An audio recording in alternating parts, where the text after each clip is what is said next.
Well, thank you so much, Bo and Michelle. Absolutely. But Gordon, in your new book, you talk about how China is prepared to go to war, not just political war, but what you call hot war, the kind like you see in the movies. So what preparations are you noticing from China that should alarm us Americans?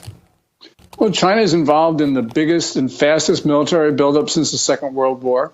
It's trying to sanction-proof itself. It's stockpiling grain and other commodities. It is firing military officers who are opposed to going to war.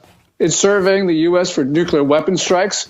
That was that big balloon in January and February of last year. That's what it was doing.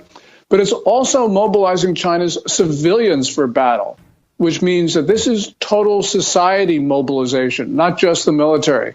And Hszi Chin-ping, he can't stop talking about war. So when you put this all together, we've got to be extremely concerned because we've never seen a militant regime building up its military, saying it's going to go to war and not doing so.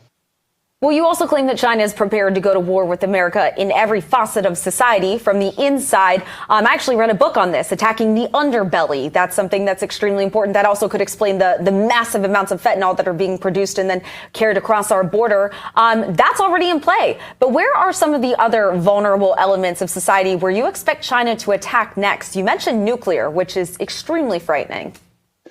Well, yes, China is assaulting us across the board. So it's stealing our intellectual property. It's fentanyl, as you just mentioned, that's 70 to 75,000 American lives a year.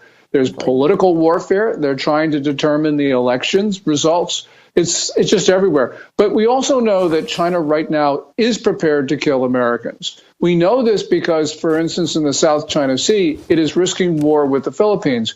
We have a mutual defense treaty with Manila, which means that Hszi Chin-ping is risking war not just with the Philippines, but also with the United States, which means he's already made the decision to kill Americans.